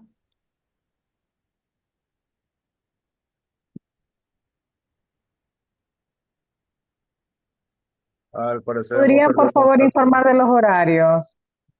Ya vamos a hablar de eso. Bueno, por mientras el maestro Maya, ojalá logremos conseguir la señal de él, solo voy a aclararle al maestro sobre la cátedra morazánica. Hay un error de Sí, dedo que ya está corrigiéndose y que para la próxima edición va a salir ya de una forma correcta ese libro, ¿verdad? gracias, Eh, eh, gracias. Me escuchan bien? sí, maestro, Sí, ahora sí lo maestro, escuchamos. ahora sí. Gracias. Fíjense que creo que también en varios lugares empezó a llover justamente en el momento, infortunadamente, que estábamos entrando todo el grupo, ¿verdad? Y pues lamentablemente casi no escuché los comentarios de varias personas que intervinieron, pero a quienes recuerdo con mucho cariño porque hemos compartido ya en otros espacios. Alexander empezó justamente, ¿verdad? Que quien fue mi estudiante, mi brillante estudiante en la Universidad Pedagógica y que ahora es parte del colectivo del Instituto Central Vicente Cáceres, y también luego mi amigo, a quien admiro mucho, conozco desde joven también, el profesor Luis Torti, a quien le mando un cordial saludo, y también logré ver a Juan, a Juan Flores y a Baquedano. Eh, bueno, me alegra mucho verles aquí y también saber que venimos compartiendo desde hace varios meses esta actividad de la formación de la Cátedra Morazánica.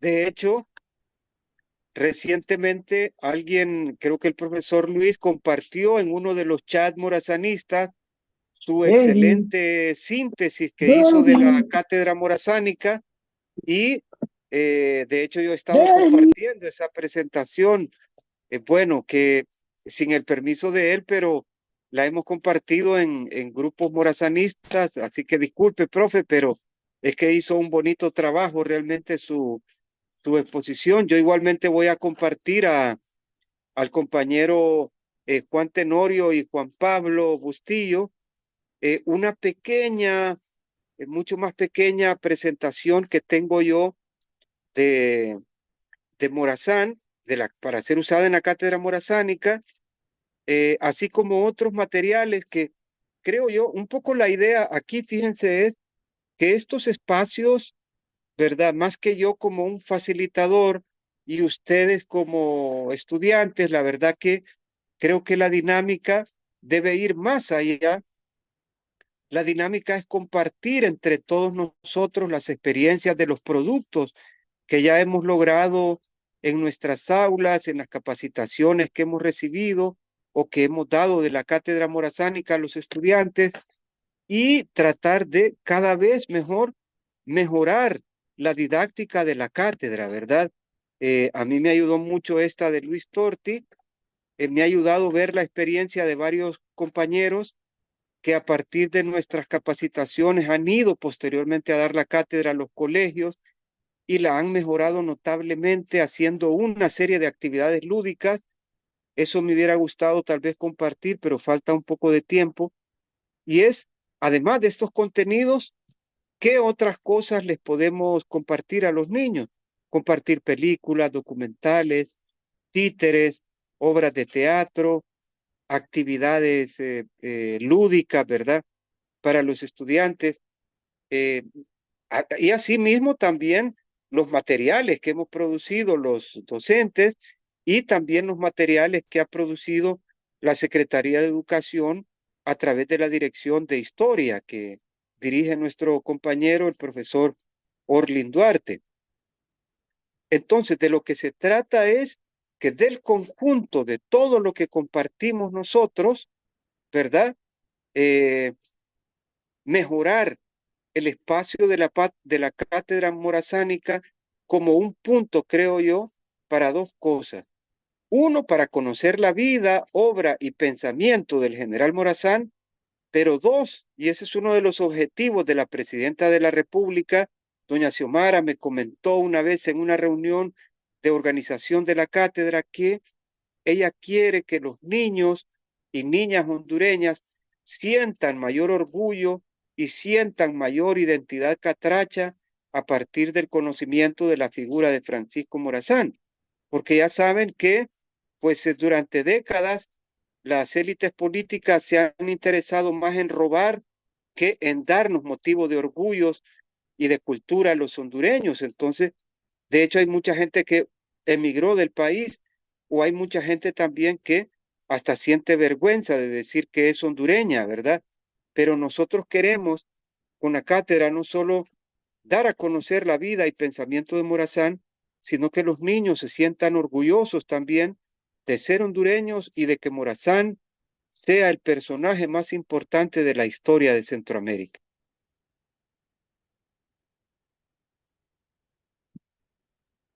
Muchas gracias, doctora Maya. Pasaremos ahora a una segunda ronda de respuestas, de preguntas.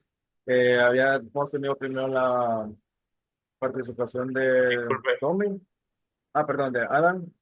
¿Podría repetir solo me su pregunta? gustaría, sí, me parece que uno de ustedes me estaba contestando referente a la consulta que sí, entonces no sé si puede finalizar la respuesta, por favor. Pasa la otra, José Carlos.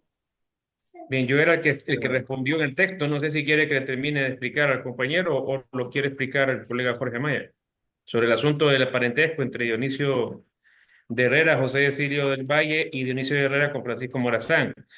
Yo creo que Jorge Maya es de criterio, pero no estoy del todo claro de que Morazán era sobrino político de Herrera. Yo ahí le cito una fuente de la Sociedad Hondureña de Geografía e Historia que reitera que eran primos políticos, pero hay varios historiadores en función de las fuentes que han auscultado. De repente yo no he buscado tanto en archivos como los colegas donde pudieron haber encontrado eso, pero yo he encontrado al menos tres fuentes que refieren que el parentesco era de primos políticos. Y por supuesto, 100% seguro, Dionisio Herrera era primo hermano de José de Silva del Valle. Y entre Valle y entre Morazán estaba Herrera. En consecuencia, no podían ser enemigos porque los tres eran ilustrados liberales. La diferencia de repente, y perdone que me extienda, es que Valle era un poco, a diferencia de Pedro Molina y otros liberales más radicales de Guatemala, más moderados, más reflexivos, más calculadores en un sentido positivo de tomar decisiones y por eso algunos erróneamente lo han considerado como conservador. Pero había comunidad ideológica más cercana que distante entre Morazán y Valle, a pesar de que fueron rivales, adversarios, no enemigos, por la presidencia federal en dos ocasiones, 1830 y 1833-34. Es posible entonces que hay un error ahí en el libro, ojalá que se corrija. Bien, yo le cito la fuente. Una nieta de Herrera que vivía en El Salvador manda una aclaración a la Sociedad Hondureña de Geografía e Historia corrigiendo cuál es el parentesco. Y ella dice lo que en el texto le cito en la página 89. A mí por casualidad una alumna que tuve hace años me regaló ese documento hace años y lo leí hace poco. Recientemente trabajé hace menos de un año en un material precisamente con el objetivo de también ilustrar el asunto de la cátedra morazánica y a mí me sorprendió eso. Y me costó llegar a una solución en esa controversia, porque varios historiadores sostienen que es sobrino.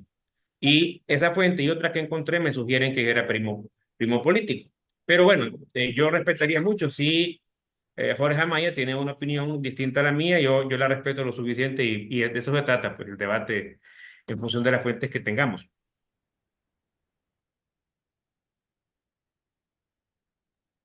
Muchas gracias, maestro Guillermo. Pasaremos ahora con las participaciones primeramente de Domi Aguilar y después de Wilfredo Moreno Díaz para ir concluyendo esta sesión. Sí, buenas tardes. Eh, Solamente quisiera saber, ¿me escuchan? Perfecto. Sí, le escucha. Sí, bueno, en realidad no es una pregunta sobre el tema dado, solamente tengo la inquietud de saber si nos van a proporcionar algún material para pues, leerlo, para estudiar, para enviar tareas. No, tengo esa duda. Ya vamos a abordar al final de la reunión esa pregunta.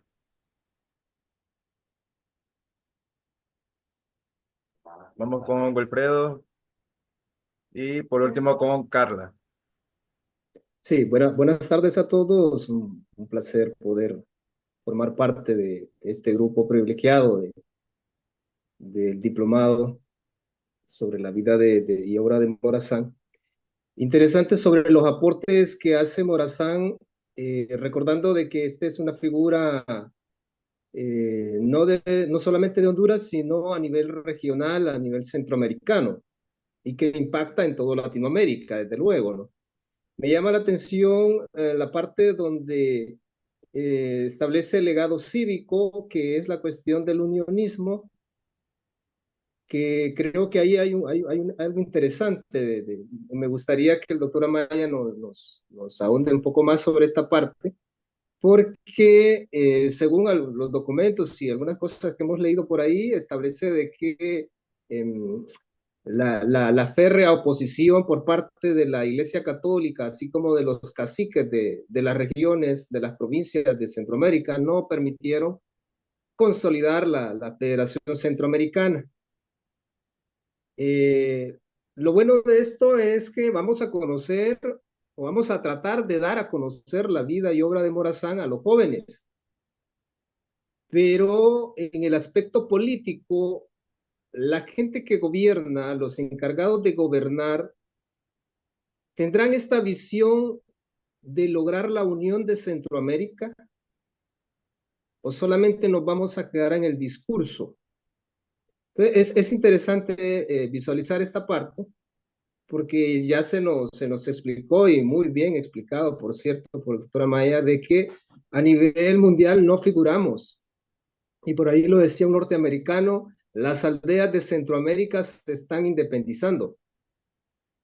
La cantidad de población y las riquezas que tiene Centroamérica de forma individual somos mínimo en comparación al resto del mundo.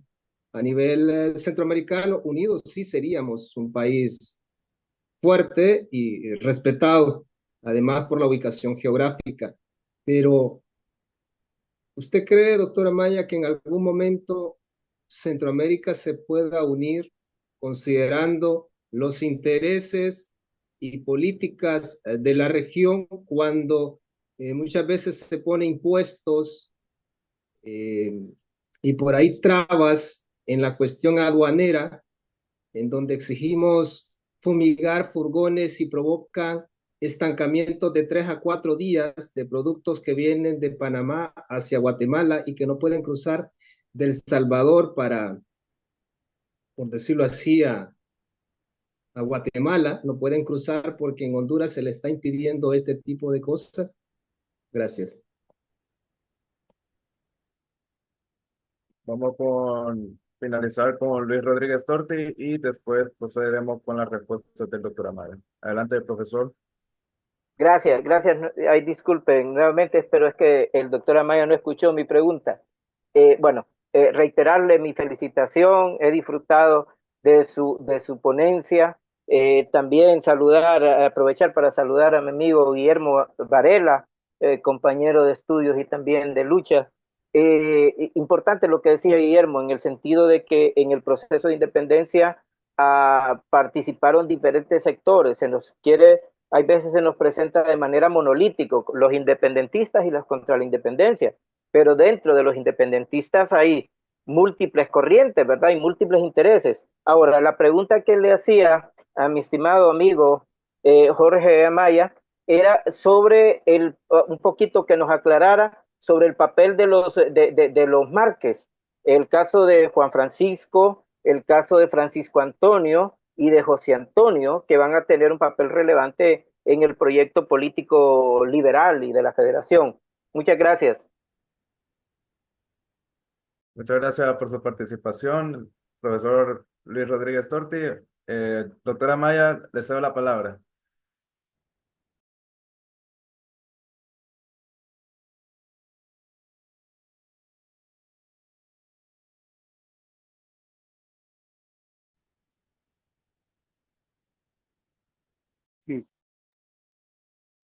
Bien, gracias. Hoy sí escuché mejor porque paró un poquito la lluvia, sí. Bueno, con respecto a la primera intervención de la profesora, sí comenté que ya compartí dos de los artículos que hice sobre este tema acerca de Morazán. Uno es un artículo sobre la labor de Morazán como impulsor de una cultura libresca y de la difusión de libros y lecturas en Centroamérica y Honduras.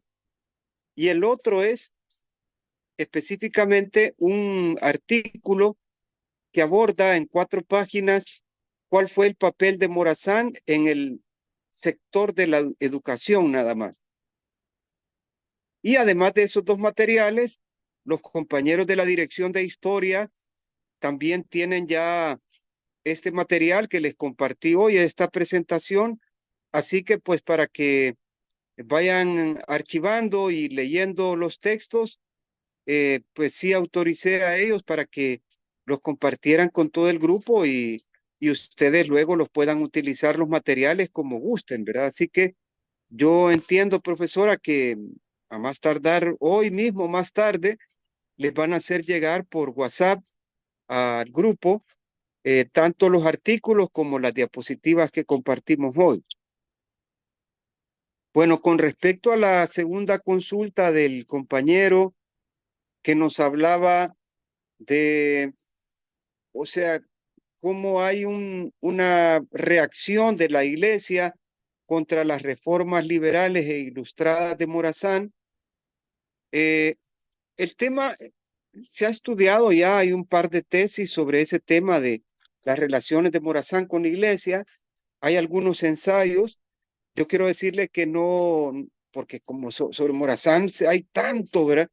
No soy un especialista tan profundo en esa materia, pero sí he leído los textos, ¿verdad?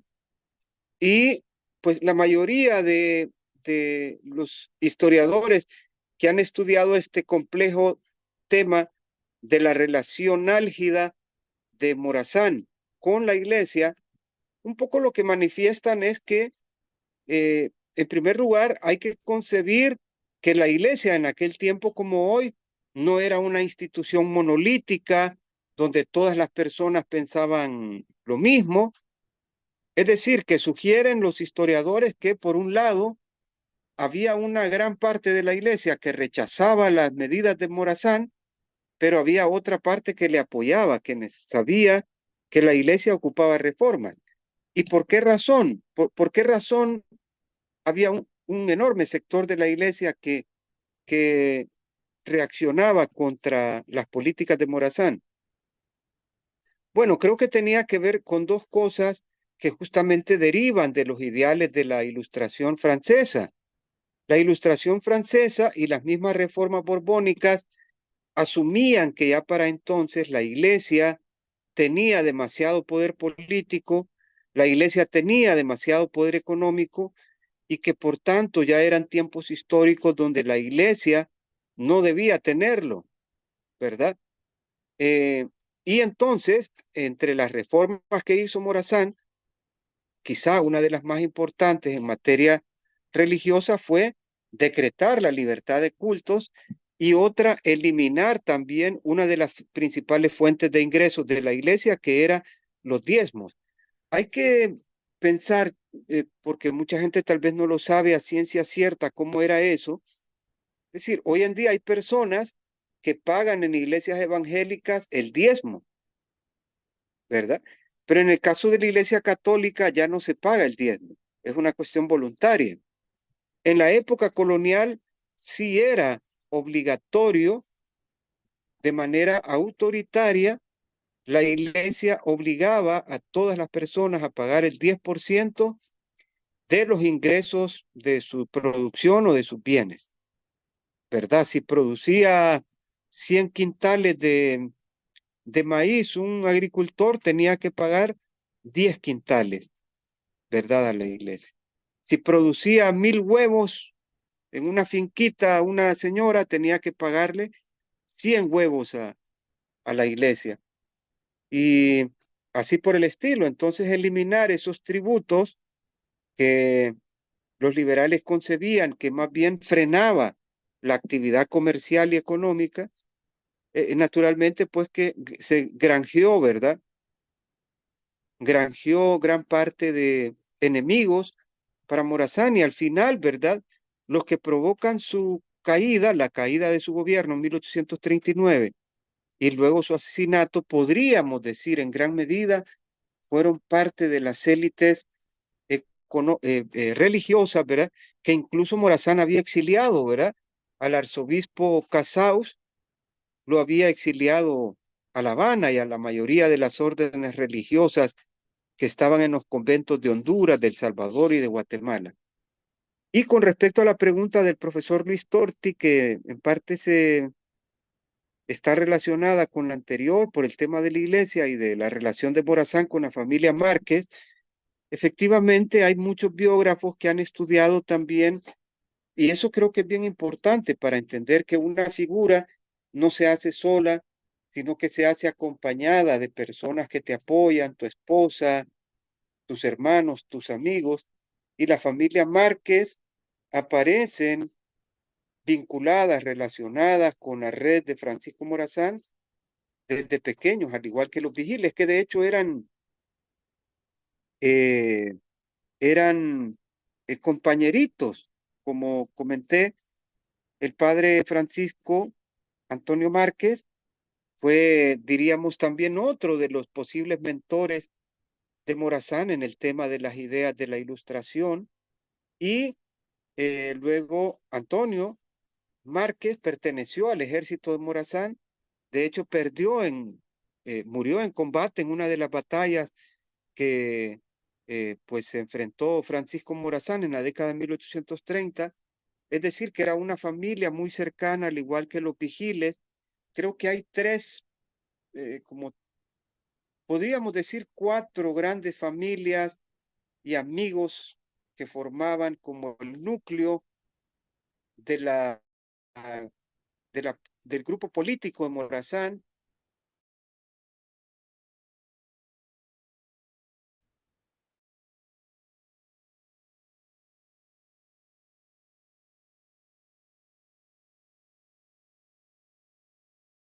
Que era la familia Cabañas, la familia Márquez, Vigil. 1800. Interesante, existe una biografía, fíjese, del padre Márquez, que fue escrita por don Rómulo Durón, y de hecho está digitalizada. Yo tengo esa biografía para conocer un poco más los detalles, si quieren, para poderla compartir al grupo, para los que les interese quiénes fueron los amigos de Morazán, y creo yo también para resaltar la participación de ellos en la gesta, en la lucha morazánica, ¿verdad? Bueno, muchísimas gracias a todos y todas, y espero que sigamos en contacto. Yo voy a estar a la orden del grupo y espero acompañarles en otras actividades, ¿verdad? Muchas gracias por su participación, doctora Maya. Con esto damos por finalizado la sesión de ahora. Gracias a todos por estar aquí con nosotros en esta sesión.